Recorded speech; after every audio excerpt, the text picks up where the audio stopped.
ஆட்சிக்கு வந்து 55 நாள் ஆயிடுச்சு. 50 நாட்களாக நான் கரூர் போறேன் அப்படின்னு சொல்லல. இப்ப 50 நாள் கழிச்சு ஏன் சொல்றாரு நான் கரூர் போறேன்? எதுக்கு போறேன்? ஏன்னா கரூர்ல இடைத்தேர்தல் வருது. எம்ஆர் விஜயபாஸ்கர் போட்டி போட போறாரு. அப்ப அந்த இடைத்தேர்தலுக்கான பரப்புரை இப்ப விஜய் போறாரு. விஜயபாஸ்கர் யாருன்னா எம்ஆர் விஜயபாஸ்கர் யாரு? விஜயபாஸ்கர் சொத்து வழக்குக்குள்ள குற்றச்சாட்டப்பட்ட ஒரு ஊழல் பேர்வழி. எம்ஆர் விஜயபாஸ்கர் யாரு? அவரும் அப்படித்தான் திமுகவில அதிமுகவில இருந்து ஊழல் பண்ணவன கூட சேர்த்துக்கிட்டு ஊழலை ஒழிக்க போறாரு அவரு. உங்க அமைச்சர் சரத்னு ஒருத்தருக்கு அந்த ஐபிஎல்ல போட்டாரே போதீங்க, அது என்னது?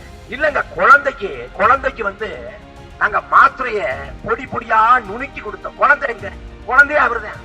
அந்த சரத் அமைச்சரவையில வச்சுக்கிட்டு போதையை ஒழிக்க போறாரு. இந்த பக்கம் விஜயபாஸ்கர் அவர் யாரு? இவர் கஸ்டமர், அவர் சப்ளையர். யாருன்னு ஆரோக்கியசாமின்னு ஒருத்தர், நம்ம அண்ணன் ஒருத்தர், அவர் தான் இயக்குனர். அவர் சொல்லிட்டாரு, நீ யார வேணாலும் ஜல்தி ராத்திரி 12 மணிக்கு போய் கேட்க விட்டு எதை வேணாலும் விட்டு தவறையும் ஊடகத்தை சந்திச்சிடாத, மைக்கு ரெட்டா வாய் திறந்துடாத, உன் கதையை முடிச்சு விட்டுருவாங்க. 4 நாள் சட்டமன்ற கூட்டத்தொடர் நடக்குது. 4 நாள்ல 3 நாள் பார்த்தா பிரெண்ட்ஸ் பட கிளைமேக்ஸ்ல பார்த்த மாதிரியே பார்த்து வாயே திறக்கல. என்னடா வாயே திறக்க மாட்டேங்கிறாரு, மௌன வரதமா இல்ல மௌன புரட்சி அப்படின்னு பார்த்தா 4வது நாள் பார்த்தா திடீர்னு ஆவேசம் வந்துருக்கு. அப்படி செய்யலாம் காட்டு என்னன்னு பார்த்தா கொடுத்துட்டு அங்கே திருப்பி பேப்பறேன். சூப்பரா இருக்கு அம்மா, எனக்கு இதோட சீக்கிரம் தெரியும். Chocolate sweetened condensed milk from Milky Mist. Aachi masala. எந்த சமையலும் ருசி தேடும் ரகசியம். 20 ரூபாய். இவ்வளவு ஆண்டுகளமா 60 ஆண்டுகளமா திமுகவும் அதிமுகவும் ஆண்டு நாட்டை குட்டிச்சுவரா மாத்திட்டான். சரி, இந்த தேர்தல ஒரு மாற்றம் வரும்னு பார்த்தா மாற்றம் வரல, நாட்டம் தான் வருது. அதுவும் தமிழ்நாட்டு முதலமைச்சர் இருக்காரு பாருங்க. ஊடகங்கள் ராப்பால அவரையே பேசணும். அவர் வந்தாரு, கோட்டை மாட்டினாரு, கலட்டினாரு, நடந்தாரு, உருண்டாரு, பிறண்டாரு, எல்லாத்தையும் பேசணும். ஆனா தவறையும் ஊடகங்கள்ட்ட பேச மாட்டாரு. ஏன் பேச மாட்டாரு? என்ன தெரியாது. அவரு வச்சுக்கிட்டு வஞ்சனம் பண்ணல. நீங்க சிந்திச்சு பாருங்க.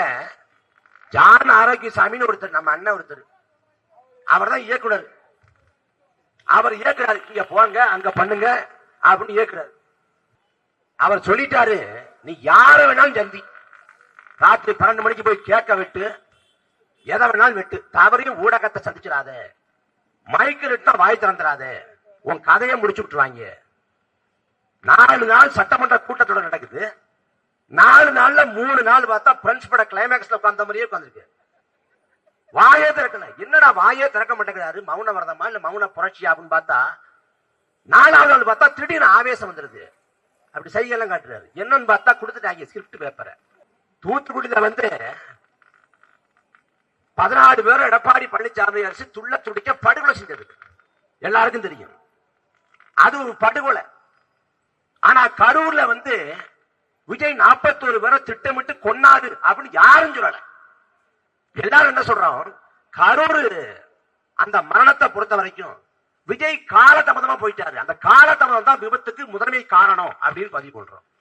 அப்ப அந்த மரணங்களுக்கு விஜய் தார்மீக பொறுப்பேற்கணும். ஆனா என்ன சொல்றாரு, எமல பழி போடுறாங்க அப்படின்னு வாயிலே வேகத்தை அடிச்சுக்கிட்டு ஒப்பாரி வைக்கிறது. யாரு பழி போட்டா? அங்க சதி நடந்தது என்று பழி போட்டது நீங்க. இப்ப காவல்துறையை வச்சு கொண்டு குவிச்சுட்டாங்க அப்படின்னு சொல்றது யாரு? ஆதவர்ஜுனா. அது A2 அக்யூஸ்ட். ஆனா ஆதவர்ஜுனா பேசுறாரு, காவல்துறை கொன்று குவித்தது என்றால் கொன்று குவித்த பொழுதின் போது எங்க போனீங்க? ஏன்டா ஓடி போனீங்க? ஏன் ஓடி போனீங்க? 1 மாத காலம் வெளியே வராம ஊடகத்தை சந்திக்காம தலைவரா எங்க போனீங்க? 41 பேர் செத்து விழுந்தும் கூட அந்த மரணம் விஜய்க்க எந்த குற்ற உணர்ச்சியும் ஏற்படுத்தல. பீஸ்ட்னு படம் நம்ம எல்லாம் பார்த்திருப்போம். அந்த படத்துல ஒரு காட்சி, தொடக்க காட்சி எங்க ஆரம்பிக்குதுன்னா, ஒரு குழந்தை வந்து இறந்து போகுது. அந்த குழந்தையோட இறப்புக்கு தான் காரணம் நினைச்சுக்கிட்டு விஜய் குற்ற உணர்ச்சி அடைஞ்சிடுறாரு. அதுக்கு பிறகு உளவில் நிபுணரை பாக்குறாரு. அங்கிருந்து படம் தொடங்குது, பீஸ்ட் படம்.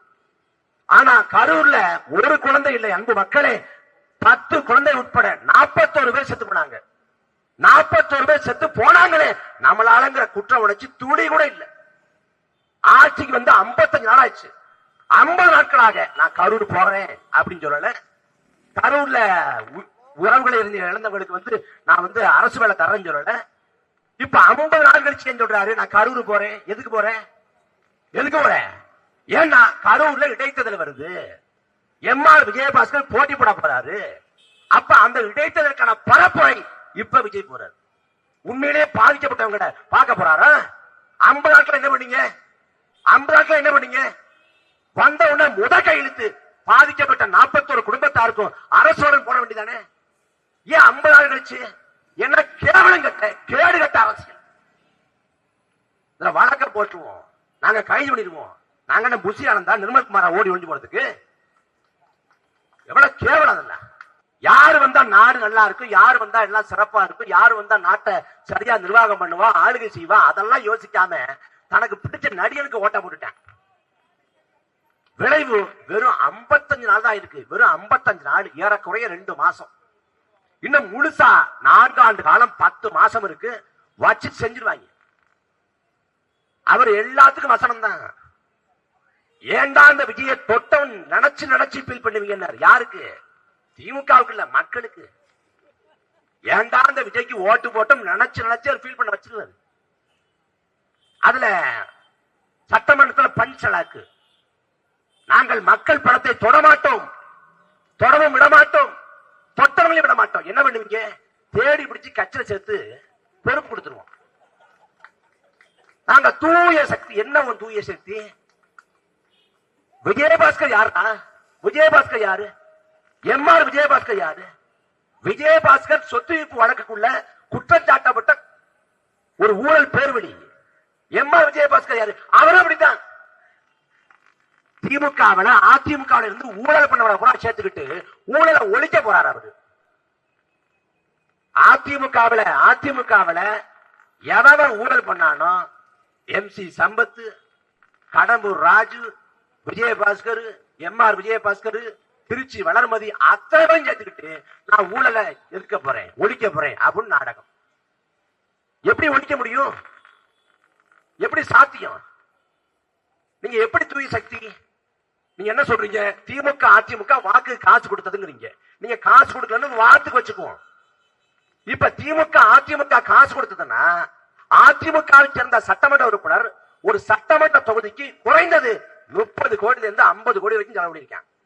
50 கோடி செலவு பண்ணி சட்டமன்ற உறுப்பினராகி வாக்கு செலுத்தின மை அழியறதுக்குள்ள 1 மாத காலத்துக்குள்ள சட்டமன்ற உறுப்பினர் பதவியை ஏன் ராஜினாமா பண்றான்? எதுக்கு?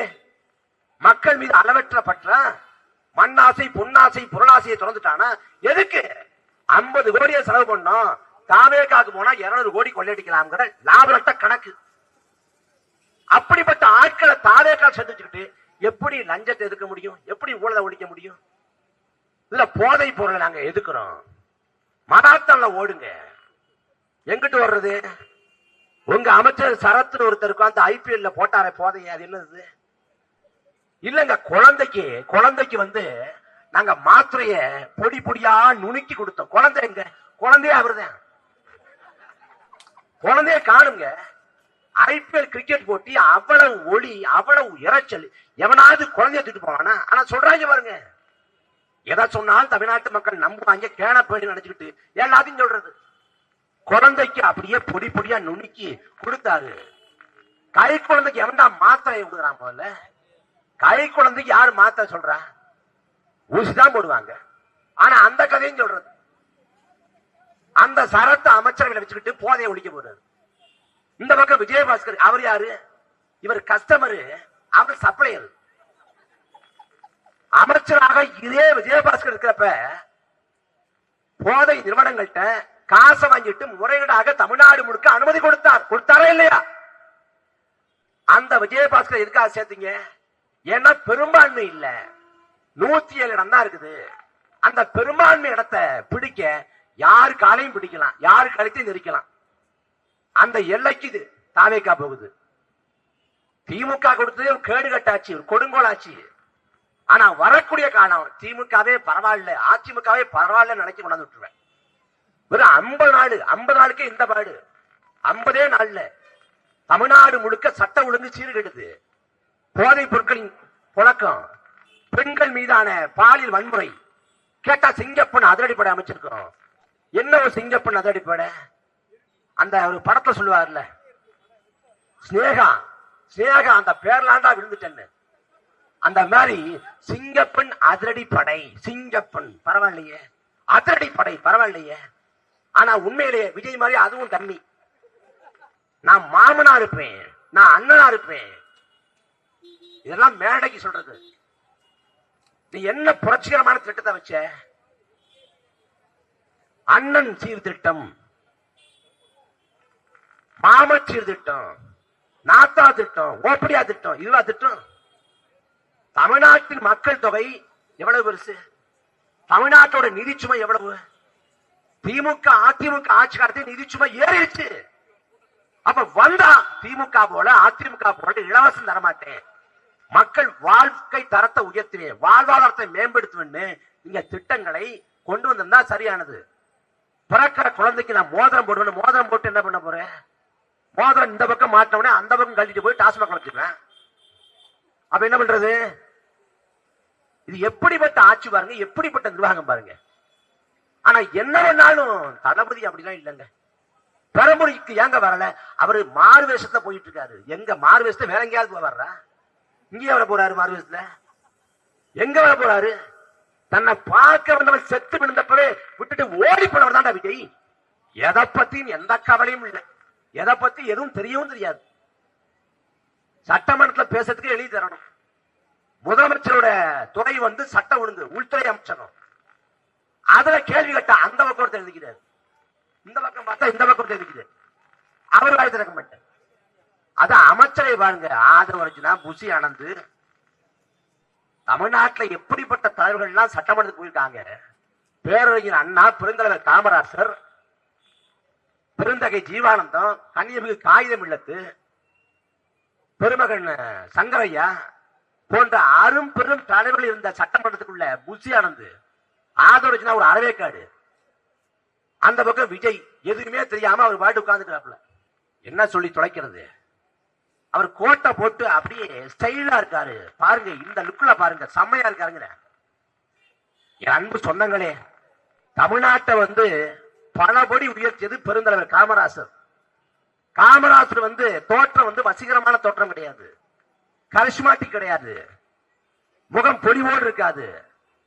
அவர் வந்து கடைசி வரைக்கும் கதர் வெட்டி கதர் சட்டை தான் போட்டாரு. வெளிநாட்டுக்கு காமராசர் போக வேண்டிய சூழல் விடுது முதலமைச்சராக.